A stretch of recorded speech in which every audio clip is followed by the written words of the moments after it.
Your daily dose of sports and fun. This is the Morning Drive Podcast from Double T 97.3, presented by Cantex Roofing and Construction. I'm Mike Hebert, owner of Cantex Roofing and Construction. Every day is game day, and we'll get it right when it comes to your roofing, construction, windows, and mirrors. Call Cantex Roofing and Construction today. Together, we are one serving you. Thank you for being with us today with Jamie Lent and Jeff McGuire. I'm Chuck Heinz.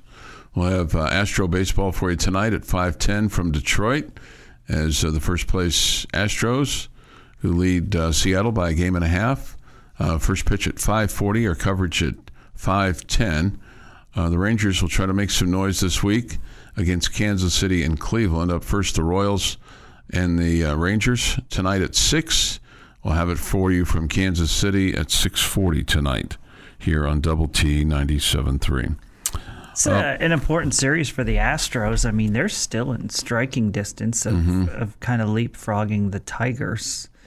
Remember, those first two teams get the first round bye in each league. So could they overtake the Tigers and get themselves into a position to be one of the top two teams in the American League get bye? So yeah. This is a huge series for Houston, trying to catch up to the Tigers. Right now, they're 3 games behind them, and maybe even also having the tiebreaker over them too. Sure, that too. Yep.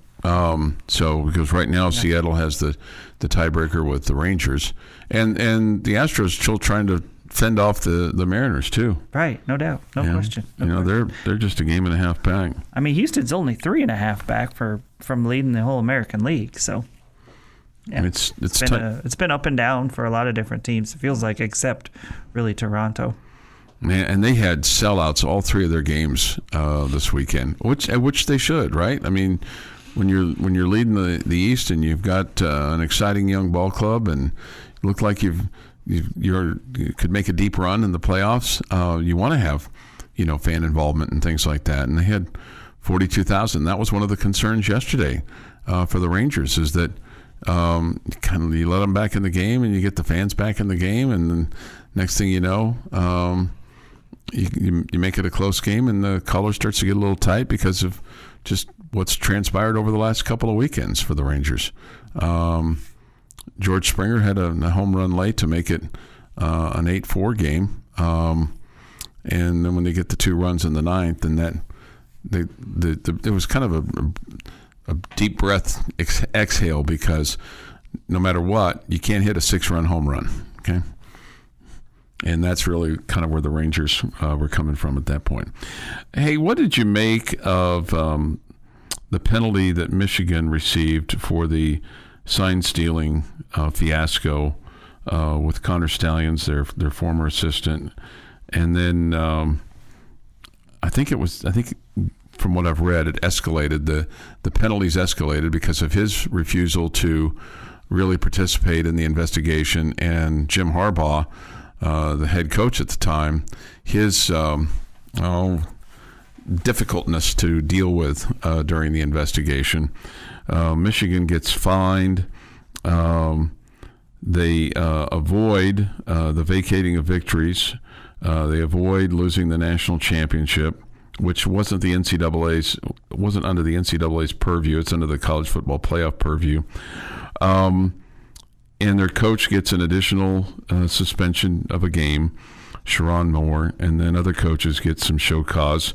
But the fine could be up to $30 million. Is this right? Is this too much? Is this not enough? What's your take? I think it's the way of college sports now, and they've said that they're trying to avoid taking away postseason bans, and they're. Obviously we've seen the whole death penalty thing has gone away, and so really they're just trying to take money away from programs now. And I think that's what happened here. I think $30 million is. Do we think it's going to affect Michigan that much? No, but do I think it's a lot of money? Sure, I do, for one of these programs, and so.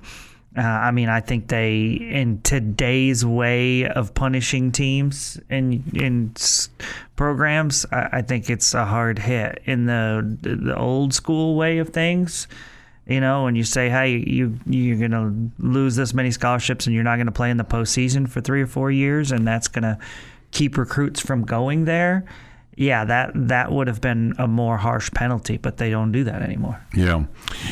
So Jim Harbaugh gets a 10-year show cause. He's in the NFL now, and he's never coming back. He's not going back to college football. Sharon Moore, the current coach, gets a 2-year show cause, 3-game suspension, 2 games this year, 1 in 2026. I mean, big deal. He'll miss the cupcake games. Connor Stallions, the assistant, he gets 8 years. He's basically banned from coaching for 8 years. The fines are $50,000 plus 10% of the football budget, and then the postseason revenue. This is where they come up with the $20 million bucks for 25 and 26, and then the cost of 10% of the scholarships awarded in 25, 26. The big number is the postseason revenue. Michigan is appealing this, and you would imagine that some of this will get peeled back, and maybe it's just the postseason revenue for this coming season at the end of the day.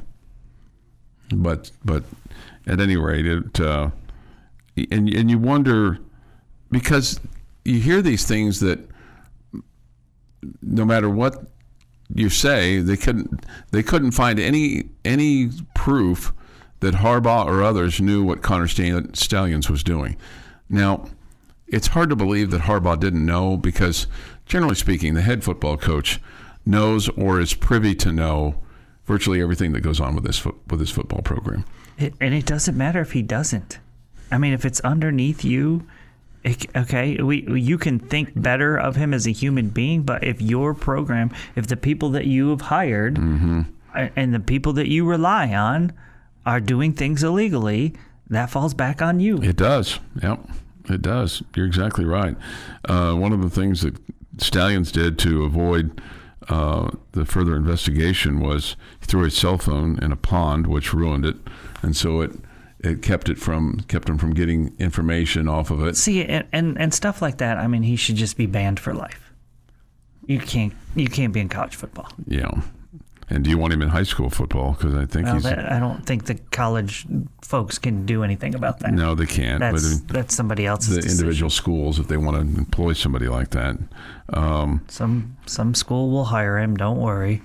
It's surprising that despite his involvement, that he's still the head coach. You would have thought maybe that Michigan would have moved on from Sharon Moore, because they moved him up when Harbaugh left, but maybe they feel like that his actions or his activity wasn't enough. But still, he's suspended for a couple of games this year and one next year. So, and has a 2-year show cause himself. So clearly, there's some stink on him. You just wonder why Michigan didn't just rid themselves of the whole thing. Because they think Sharon Moore's the best head coach for them right now? I guess, yeah. That's why they didn't. Yeah, that's why they didn't. Right. This is the Morning Drive Podcast from Double T 97.3, presented by Cantex Roofing and Construction. Time for this day in sports history. Today is Monday, August the 18th, 2025. Here is Jeff McGuire with this day in sports history. 1931. Lou Gehrig goes hitless in Detroit in his 1,000th consecutive game played. Kind of a bummer. Maybe he needs to take a day off and help him out. Nah, he's got another 1,000 in. He'll be fine. 1965. Hank Aaron loses a home run because he hit it while he was standing outside of the batter's box. What did he do? I think when he took his swing, he stepped out of the batter's box, like going forward. To reach an outside pitch. Was somebody throwing Ephus? He reached an outside pitch, so he had to step across the plate? Yeah. That's what I think happened. I don't think he was standing behind it. I think he went for it. Didn't want to take a walk. Saw a pitch he liked and went after it. Hit it out. Told him to come back here. Try it again. You know, so often you would see guys when the very first guy going to home plate knocking out the back line. So often, or every single game in the history of baseball? Probably every single game in the history of baseball. Yeah. Like, even when it's painted at Dan Law. Even at Rip Griffin Park, that guy goes back there and he kicks the chalk. Yeah. It's not changing. Yeah. 1980, Kansas City Royals, George Brett, his batting average reaches .400.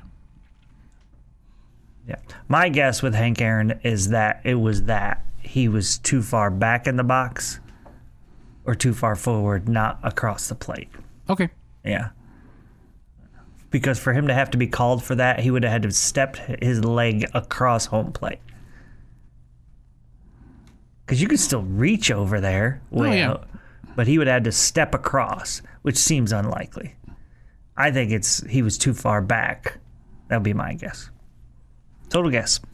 2016, Jamaica's Usain Bolt wins the gold medal in the men's 200 meter for the third successive Summer Olympics. That's crazy.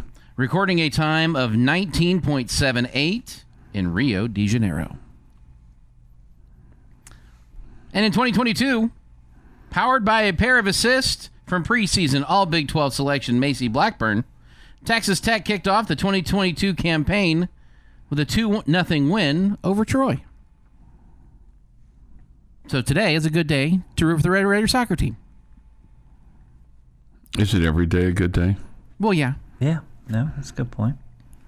It is National Soft Serve Ice Cream Day. I love me some soft serve ice cream. Jamie? Mm-hmm. Yeah. Yep.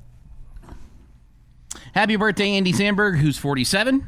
Christian Slater, 56. Edward Norton, 56. That's not right. They're not both 56. I didn't change the year on one of them. Robert Redford, 89. Dennis Leary, 68. And Jeremy Shockey is 45. And on this day in 1590, John White, the governor of Roanoke Island Colony in present-day North Carolina, returns from a supply trip to England that took 3 years to find the settlement completely deserted. White and his men found no trace of the 100 or so colonists who he left behind, and there were no signs of violence. The Roanoke Island Colony was the first English settlement in the New World, and the mystery to its collapse have never been fully solved. So it's like if you put something down 3 years ago, and you can't find it 3 years later.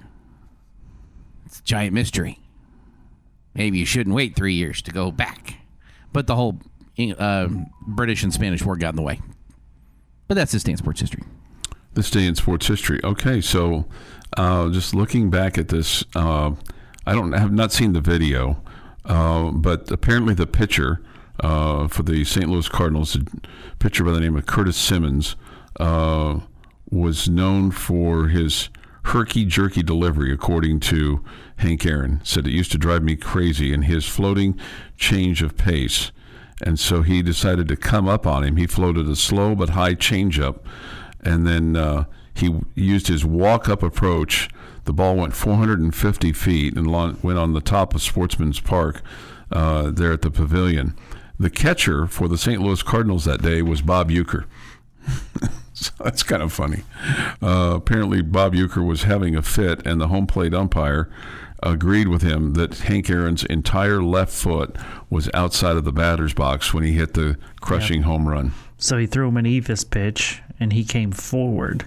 Yeah. And took it because it was going to land before home plate. Yeah. It was going to come up short. Yeah. And so he went forward to go get it. Yeah. Yeah. So there was quite the brouhaha about it. Bobby Bragan, the Braves manager, was ejected for arguing with the home plate umpire, and then, quote, played the game under protest. He said he told the umpire it was either a grudge call or he just wanted to get his name in the papers. That's when he threw me out.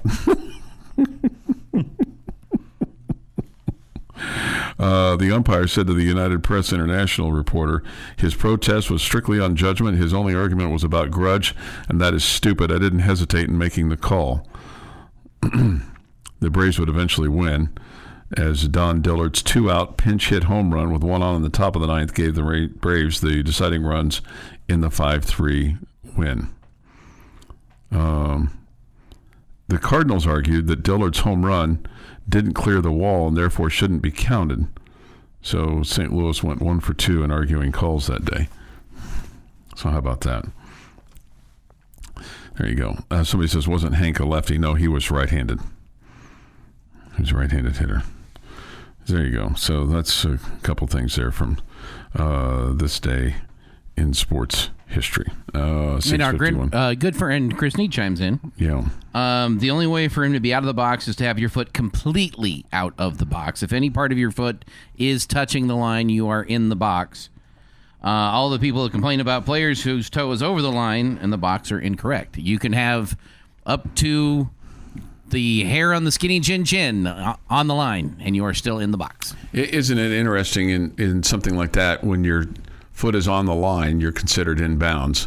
But in football or in basketball, when you're touching the line, you're out of bounds. Mm-hmm. In baseball, all lines are fair. Yeah. Yeah, because the ball hits the line. It's fair. Right? Yeah, you've got to hit outside of the line in order to any little chalk that pops up. That's a fair ball. There's any little chuck that pops up as a foul ball too, probably. No, it's fair in baseball. 652. Going back to our previous conversation with regard to Michigan and the coach being responsible, somebody asked this. So, Jamie, using your rationale, you're ultimately responsible for anything Chuck says or does. I like this. From a legal standpoint, that is correct. Yeah. Opinions of Chuck, of sports opinions, he's allowed to have different opinions now. If Chuck goes off, the rails, bashing, like a public figure, and he knows that he's lying and not telling the truth, then it would be the responsibility of the station to do something about it. But there'd be malice involved there. Yes, and as I said on the chat line, now you guys know why I disagree so much with Chuck. And because if I don't disagree when he says something crazy and I just let it go, there are people, there are those of you out there that will think, well, Jamie didn't say anything. He thinks the same thing. Or Chuck said something wrong, and well, Jamie's a jerk for pointing out that he said something wrong. No, I don't want you to think that I also am wrong or also agree with that opinion. Just ultimately remember, all guys, fair. Your daily dose of sports and fun. This is the Morning Drive Podcast from Double T 97.3, presented by Cantex Roofing and Construction. Jamie Lent, Jeff McGuire, I'm Chuck Heinz. Great to have you with us today. We get a text here, and I think it's well said, because it's something, Jamie, you have said prior to baseball seasons, and even during Texas Tech baseball seasons, especially given the success that you had a few years ago with getting to Omaha and hosting super regionals, and certainly hope you can get back to those days really, really quick. But you would tell people, hey, let's enjoy the season. Let's enjoy the regular year. You can't just jump forward to the super regionals in Omaha. And even though that is the expectation, but just enjoy the ride. And that's what somebody says here on the chat line. Most folks around here just need to temper their expectations and enjoy the ride. Yeah, that's when you were in a situation where you did expect to be doing those things each and every year, where you were expected to play deep into the postseason. And I think the expectations this season are also that, to make the football analogy, that you go deep into the season, a.k.a. into the Big 12 championship game. So, I think it ends up being a little bit more difficult to maybe enjoy the ride if you're looking at a game and you say, yeah, I expect us to win this game, and you win the game. You're like, okay, we did what I expected. Compared to if think back to games where you didn't think that you were going to have a great chance to win, and then you come out with a victory, and you ultimately end up enjoying it a little bit more. So let's say like the Iowa State game last year, where we didn't feel like we had much of a chance, and then you win it, and you're like, wow, that was a surprise. So I do think there's reason to have high expectations for this football team, but I also think, man, you gotta, life is hard. There's so many failures in life, and, enjoy when there's something good that happens, So whether that's a win against Arkansas Pine Bluff, or that's a win against, BYU later in the season. Enjoy them all. Enjoy them all the best you can, because they're, it's sports, and we know that there are going to be bad days. And so Sure. Enjoy the good days. But I don't feel like it's bad to have expectations. I mein, it just, we've changed college sports so much, right? Where it's, in my opinion, the feeling of, in the past as Red Raiders, and I don't think this is wrong. I don't necessarily think it's bad, but in the past as a Red Raider fan, you felt like the team with the chip on their shoulder, that we were going to punch up at everybody. We weren't going to back down at anybody. And when we won those games against bigger name teams or higher ranked teams or whatever, you felt like, yeah, keep doubting us.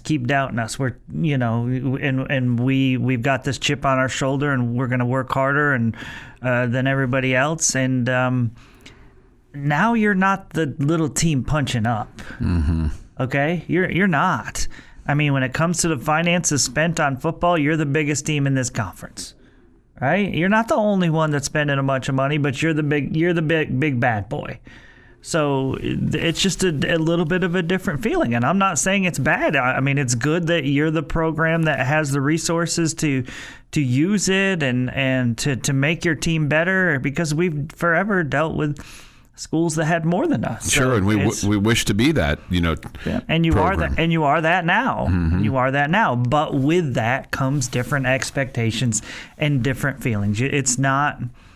It's like I've said many times before, Cowboy fans and Ranger fans many times are the same exact people. The way they treat the Dallas Cowboys and the expectations they have for that organization are different with the Texas Rangers. If the Texas Rangers do anything good, it's like, oh, that's fun. That's neat. They haven't really done that much. Right. The Cowboys are just mediocre, and their fans are irate about it because they've grown up and they've known for that to be an elite franchise in the NFL. Even though it's been 30 years since they played in the yes. NFC Championship game. Yeah, absolutely. So those same, we used to have cute and cuddly Texas Rangers expectations. Now we have you should be good expectations like the Dallas Cowboys for Tech football. Yeah. Well, yeah. Yeah. So like you said, I mean, expectations have certainly changed going into this. I just thought that was a well said text. Just from the standpoint of, hey, you got to enjoy the ride a little bit. Is there one particular game that you have circled this year that you go, okay, that's the game where I feel like if you win that game that you can really get excited. Is there one of those this year? Yeah, the Big 12 championship game. Okay, because we're going to the playoffs, man. Okay, is there one of those really in the? Cool. Is there one of those in the regular season? I really don't want to lose to Utah. Okay, but that's what I figured you were going to say. I don't think they're, even if you beat Utah, I am not going to feel like no brainer. We're in the Big 12 championship game. I still think there are good teams in front of you on the schedule, and I'm not sure what Utah is. But I'm just telling you, I really don't want to lose to those guys. Jeff? You get past Kansas State undefeated, I'm going to go nuts. Okay. You get past that point in the season with a 0 in the right-hand column, I'm going to go nuts.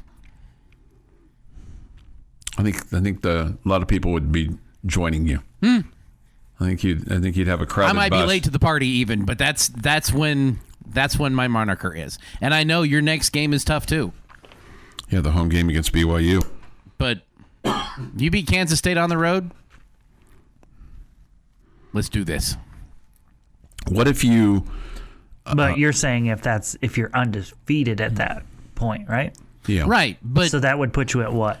8, 9? What were you there? You would be 9-0 at that point in time. Yeah.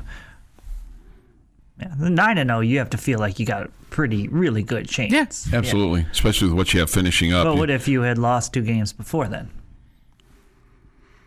I'd still feel like we're good. Like, okay, we got things corrected in the best possible way. So, is there one game for you that you feel, just one? Is it Utah for you, or is it K-State, or is it Arizona State? Kansas State. 1,000% Kansas State. They are living rent-free in my head until you get a win there. Yeah. In any, home or away. I feel the same way. I feel the same way. Like you could have on the Wikipedia page for Texas Tech football owned by Kansas State. Mm-hmm. If you could only win 2 of the 3 road games, okay?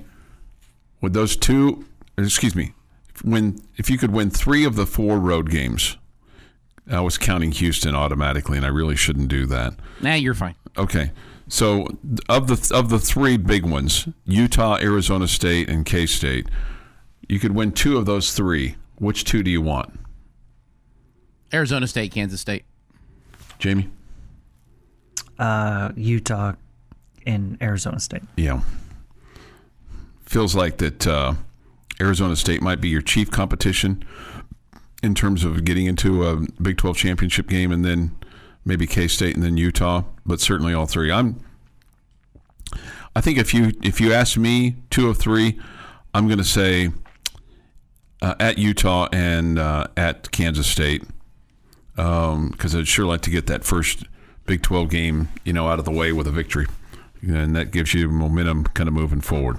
The Morning Drive podcast from Double T 97.3 is presented by Cantex Roofing and Construction. Jamie's question of the day on Double T 97.3 is brought to you by Connecticut of West Texas. All right, we're talking Big 12 football today, but we are leaving the Red Raiders out of it. Okay. So, expectations. This is wide open, so this should be nice and easy. Okay? So you think. 3 things you expect to see in the Big 12 Conference this year. This can be about any individual team or how they finish or a certain player. But I expect to see the Heisman Trophy come from the Big 12, whatever. What 3 expectations that you have of the Big 12 Conference this year? One that just kind of popped into my mind as soon as you said that. I think that we're going to look at Baylor and their quarterback Sawyer Robertson and go, man, I sure wish he was on our team. Whoever you are within the Big 12, I think that anybody would say with him after he has the season that he has, that you're going to go, sure wish he was playing for us. Okay. The other 15 teams. Okay. Do you feel that way right now? I think it's a coin flip for me right now. I'd take either one of them. But I think kind of knowing what you know, really like the way he throws the football. And, he's a hometown kid, and I realize the other one's a hometown kid too, but kind of. He didn't go to high school here. So I like Baron Morton, but, man, I like Sawyer Robertson too. I really like him. I think he's going to be really good for them. That's one. I don't think Arizona State's going to be as good as everybody thinks they are, despite the number of people that are returning. I don't think they're going to have the year that they had a year ago, which they went from proverbial worst to first, so to speak. And I think that, man, I hate saying this out loud. I think Colorado's going to be a little better than what people think. Okay. I don't think they're going to have the same year. I just don't think it's going to drop as much as people think it's going to drop. Okay. Number 1, BYU will finish in the bottom half of the league. Oh. I don't think they're going to be... Are you rooting for them? No, you went, ooh, that was a big surprise. Okay. I think them missing their quarterback is going to hurt them more than what a lot of people are predicting. Okay. Utah will have 4 or more losses this year. I think they're going to be better than they were last year, but I still don't think they're a good football team. And my third one, one of the two teams that plays in the Big 12 championship game will be 12-0. Wow. That doesn't mean you have to be 12-0 to get into it, but I think one of them will be 12-0. Who's the most likely, do you think? The one that plays over there. Jones Stadium. Okay. I hope you're right. I get over there. I get turned in this building too Pointed easy. towards like post. I do. Plays over there.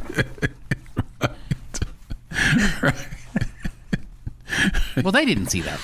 No, they did not see that. I was just trying to figure it out. Like, Yeah. who's in that direction? If I take off driving in that direction, I feel like he was pointing towards TCU. Yeah. Yeah. All right, Jamie. Okay, I say that at least 3 teams have 2 or less losses in Big 12 play. I think this is going to be a 3-team race. It's going to be down to the wire. Some good football team's going to get left out of the Big 12 championship game. I think Utah is not going to be as good as everybody says they are going to be. So you agree with Jeff on that? Yes, and I think Kansas State is not one of those 3 teams in the top 3. Mm-hmm. The 2 losses or less. Who do you think has 2 losses or less? Red Raiders, Arizona State, and I wouldn't be shocked if it was Baylor. Wouldn't be shocked if it was Iowa State. Just because Iowa State's kind of always been there. Mm-hmm. They've got a veteran quarterback. Yep. They're replacing some really good receivers, though, so we'll have to see. Okay. All right. 7:37 this morning here on the Morning Drive. Thoughts, comments, your reaction to that on the Yates Flooring Center chat line. We get this. This person says, I'm quoting him, it wasn't me. I was in Vegas this weekend. Tech and Utah were favored for Big 12 champs. He said he bet it. Okay. Good luck. Good luck. Hope Right. you win a lot of money. Yeah, just win. At Just least win on some. the Red Raiders. Yeah. The computer simulation ran for every college football team 25 times. Tech had the highest at 11, making the college football playoff from the Big 12, won the championship 3 times. Wow. Wow. Good morning, gentlemen. I'm looking forward to football season, but I have a hard time getting excited and buying into all of the hype. Reason being, I've been run over by the hype train for years as a Red Raider fan.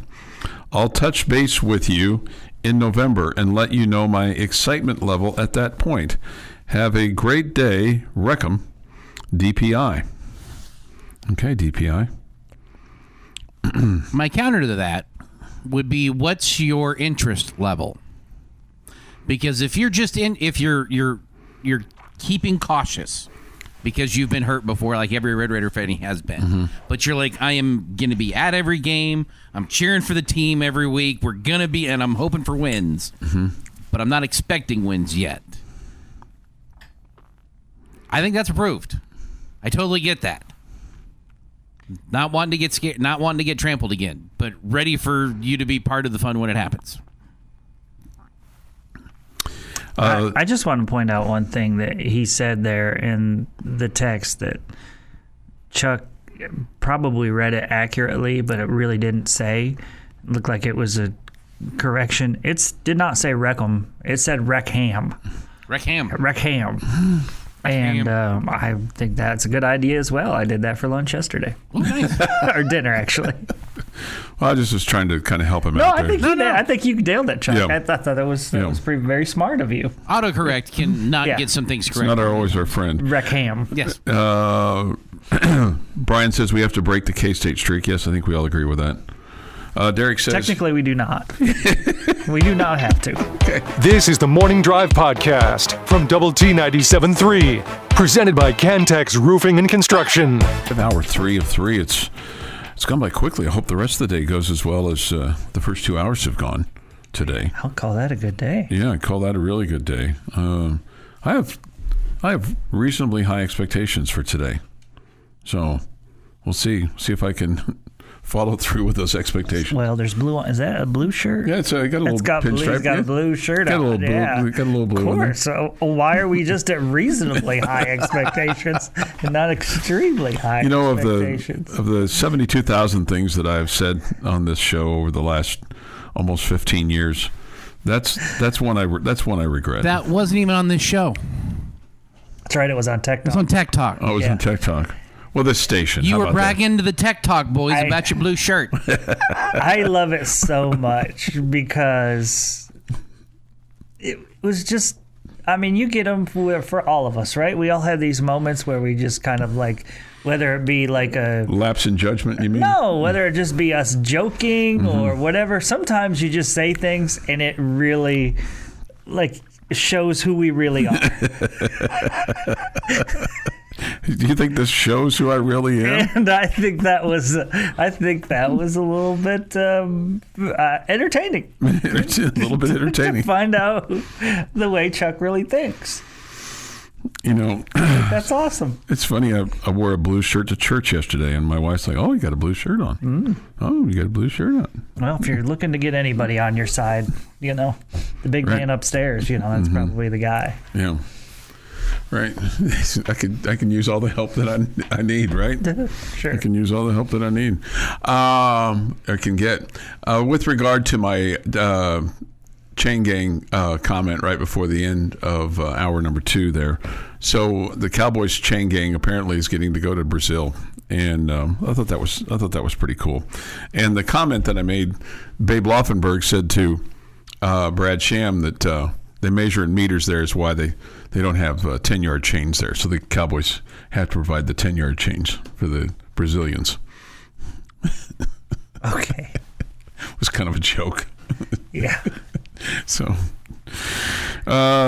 somebody says this. Somebody trying to be serious here with us.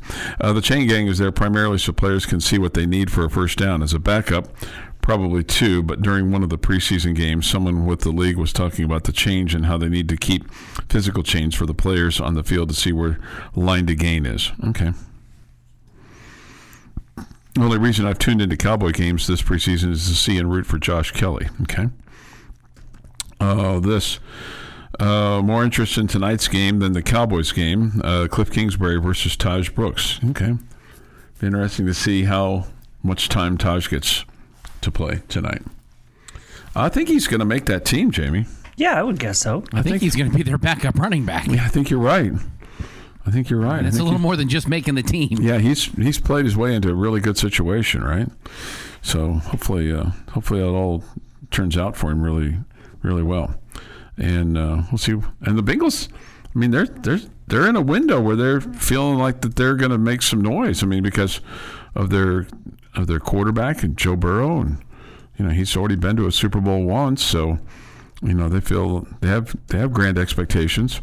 There's a lot of teams it feels like there's more teams in the AFC, and maybe I'm just more acclimated to it, but it just feels like there's more teams in the AFC that have these expectations, and I think more than reasonable expectations, because you look at the Bengals, you look at the Bills, obviously you look at the Chiefs, you look at the Broncos. All those teams are and the Ravens, whom the Cowboys just played, Chargers. Yeah, I mean, virtually everybody in the West but the Raiders. I think people have these expectations. I think the Texans have high expectations. I don't know about Tennessee. Just they've got a new coach and a new system and all that kind of stuff. The Dolphins to a degree, but I think more so New England than them. But certainly Buffalo, as I mentioned earlier. It'd be interesting to see what Pittsburgh does with Aaron Rodgers. And I feel like there's more there than like in the NFC. Like in the NFC, it just feels like there's a bunch of also-rans. I think the Rams have some expectations, Tampa Bay, but I mean, nobody in New Orleans or Carolina or Atlanta. Atlanta's got a second-year quarterback. Chicago's got their number one draft choice that they're running out there. I think Green Bay's got some, but now Jordan Love's got a thumb issue. Yeah, that Super Bowl championship team isn't going to do anything this year. Well, I'm getting there. But my point the is, other team that played in the NFC championship game, they're surely not trying to make the playoffs again this year. my point is, there's more with higher expectations in the AFC than the NFC this year. There's more good teams in the AFC that have real viable shots at a Super Bowl than the NFC.